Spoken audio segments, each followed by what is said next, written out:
जिज्ञासु मित्रों, बहुत बहुत अभिनंदन है आपका दिव्य सृजन में। और प्रत्येक दिवस की भांति आज भी यह लाइव चर्चा का कार्यक्रम है। और आज जिस विषय पे हम चर्चा करने वाले हैं, शिव सूत्र के बढ़ते हुए सूत्रों पर हम चर्चा कर रहे हैं। शिव सूत्र के बढ़ते हुए सूत्रों पर हम चर्चा कर रहे हैं। तो पीछे जो हमने सूत्र देखे, नर्तक आत्मा और फिर आत्मा का रंगमंच, आत्मा के नृत्य का दर्शक कौन है, स्वतंत्र भाव, वास्तविक स्वतंत्रता क्या है, सत्व सिद्धि के बारे में हमने सुना, ऋतंभरा के बारे में हमने सुना। अब वही सत्व सिद्धि प्राप्त करने वाले जो योगी होते हैं, उन्हीं की शक्तियों का विकास हो जाता है, वही स्वतंत्र हो जाते हैं। तो पहले तो हमने स्वतंत्रता का मर्म समझा कि स्वतंत्रता का अर्थ क्या है। यह कोई बाहरी अवस्था नहीं, और ना ही कोई बाहरी स्वतंत्रता है कि कोई व्यक्ति किसी के जेल में है, कैद खाने में है, वहां से स्वतंत्र हो गया। जी नहीं। जो वास्तविक स्वतंत्रता है वो आपको योग से प्राप्त होने वाला है, जहां पर इंद्रियों और अंतःकरण से मुक्ति प्राप्त होती है। इंद्रियों और मन बुद्धि चित्त अहंकार, जिसको हम अंतःकरण कहते हैं, इनसे मुक्ति प्राप्त होती है, तो वास्तविक स्वतंत्रता होती है। स्वतंत्र भाव जो शब्द का प्रयोग यहां हुआ है, वो वैसे ही स्वतंत्रता के लिए हुआ है। अपनी मन मर्जी से किसी स्वतंत्र भाव को बना लेने से नहीं हो जाएगा।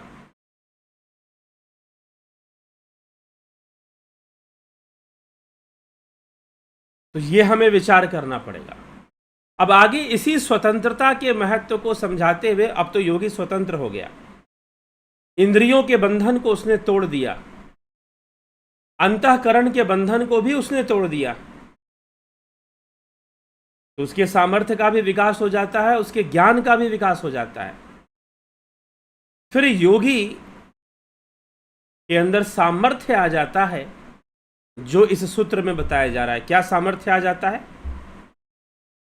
शिव सूत्र में लिखा गया, यथा तत्र तथा अन्यत्र, यथा तत्र तथा अन्यत्र। योगी जैसे अपने आप में है, वैसे ही दूसरों के शरीरों पर भी नियंत्रण ला सकता है। हर जगह उसकी उपस्थिति बननी शुरू हो जाती है। वह जैसे अपने देह में, वैसे ही अन्य देहों में भी स्वात्म आनंद की अनुभूति करता है।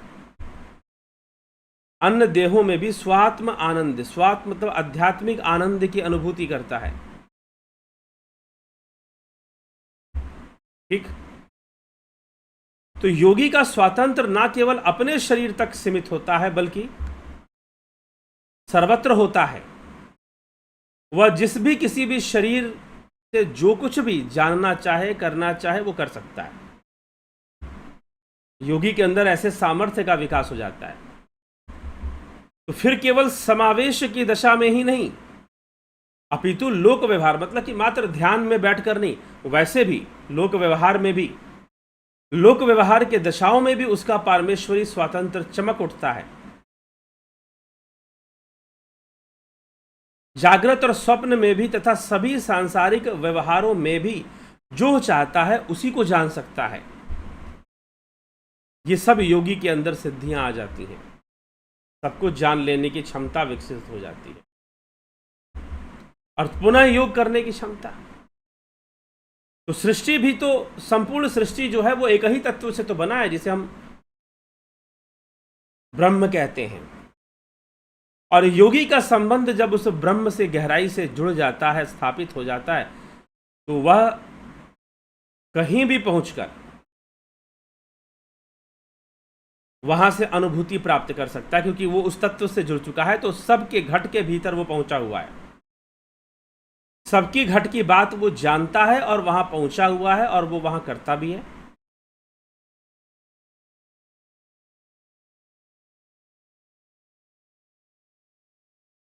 तो ये हमें समझना है। इसीलिए जो संपूर्ण सृष्टि जगत सारे का सारा जो है वो काल कलना से रहित संबित ब्रह्म प्रकाश में ही सदा विद्यमान रहता है। इसीलिए संसार में प्रत्येक स्थान और वस्तु पर वह नियंत्रण ले आने में सामर्थ्यवान होता है। किसी भी शरीर में वो प्रवेश कर सकता है स्वतंत्रता प्राप्त होने के बाद। शरीरों की परतंत्रता से उसे मुक्ति मिल जाती है। शरीरों की परतंत्रता, पंचभूतों की परतंत्रता, इंद्रियों की परतंत्रता, यही तो मुश्किल करती हैं।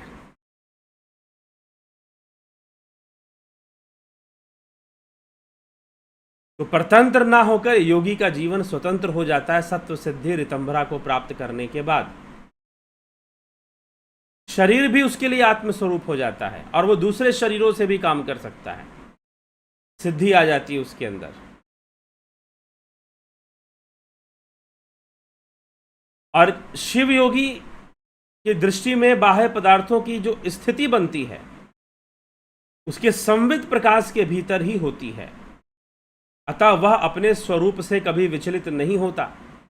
उसके भीतर विद्यमान पदार्थ सृष्टि काल कलना से रहित होता है, क्योंकि वो परम तत्व को जान लेता है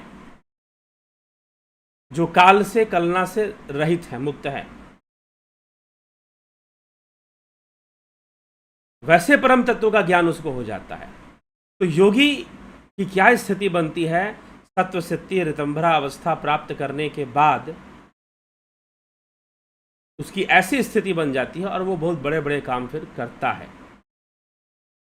ऐसा योगी अपना समय बर्बाद नहीं करता, लेकिन सृष्टि में, प्रलय में उसकी शक्ति काम कर सकती है। वो इतना शक्ति संपन्न हो जाता है।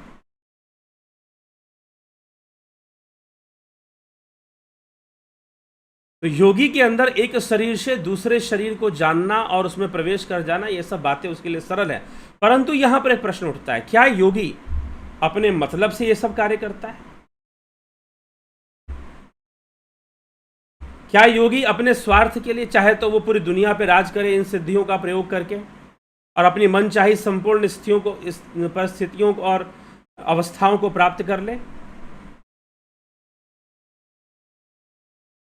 लेकिन महर्षि पतंजलि शिव सूत्र में आचार्य वसुगुप्त जो बातें लिखते हैं, और महर्षि पतंजलि भी इस विषय में लिखते हैं, योगी ऐसा नहीं करता कि वो हर शरीर में जाकर उसकी बातों को देखने की कोशिश करे, जानने की कोशिश करे, अनुभूत करने की प्रयास करे। जी नहीं, क्योंकि योगी प्रकृति के रहस्य को समझ लेता है, जान लेता है, और जानने के बाद वो जानता है कि प्रत्येक जीवन में बहुत सारी घटनाएं घट रही हैं, वो प्रकृति के कारण ही घट रही हैं। उसमें हस्तक्षेप नहीं करता और ना ही हस्तक्षेप करने की उसकी कोई आसक्ति होती है। उसकी कोई आसक्ति भी नहीं है कि हस्तक्षेप करे, वो कोई हस्तक्षेप नहीं करता।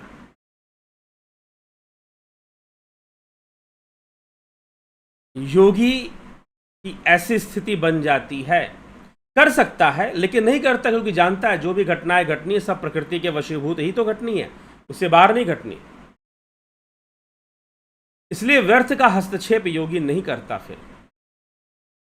लेकिन फिर भी एक संभावना है कि अगर उसके मन में थोड़ा सा भटकाव आ जाए, लालच आ जाए, तो वो सिद्धि प्रयोग में उलझ भी सकता है, उलझ भी सकता है। तो उलझने से बचना है, उलझना नहीं है। तो ये जो महत्वपूर्ण विषय है कि योगी जब स्वतंत्र हो जाता है तो कहीं भी किसी भी शरीर में प्रवेश करने की शक्ति उसकी आ जाती है। सभी के मन, बुद्धि और इंद्रियों पर नियंत्रण करने का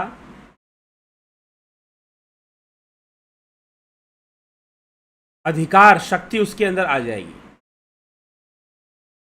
इसीलिए यह योगी की एक अवस्था है, सिद्धावस्था है। इसके लिए कहा गया कि दूसरों के शरीरों में भी प्रवेश कर कर वो ज्ञान प्राप्त कर सकता है और अनुभूतियां प्राप्त कर सकता है। जी हां, यह संभव तो है, लेकिन फिर भी पढ़ते समय, सुनते समय कई लोगों के मन में संशय उत्पन्न हो सकते हैं। भाई योगी कैसे अपने पिछले जन्म को जानेगा? कैसे जानेगा कौन जन्म लेने वाला है, नहीं लेने वाला है?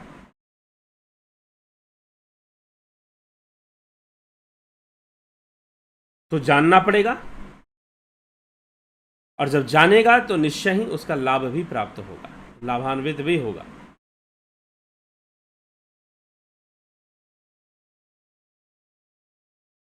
तो इसलिए योगियों को सतर्क रहने की आवश्यकता है कि वो सिद्धियों में उलझेंगे नहीं,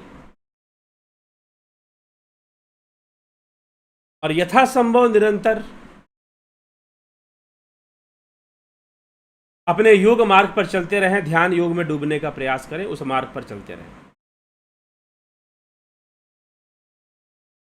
तो ऐसा ही प्रयास, ऐसा ही अभ्यास योगी को करना चाहिए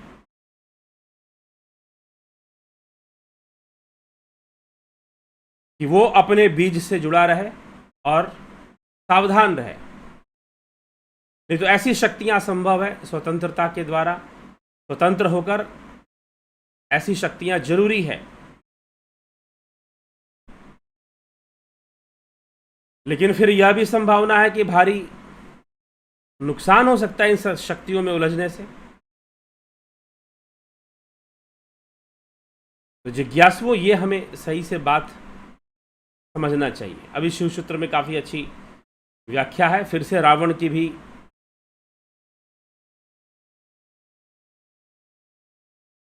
और कई विषयों की व्याख्या आ जाती है, जिसको हम अनेक माध्यम से हम सुनते हैं, समझते हैं।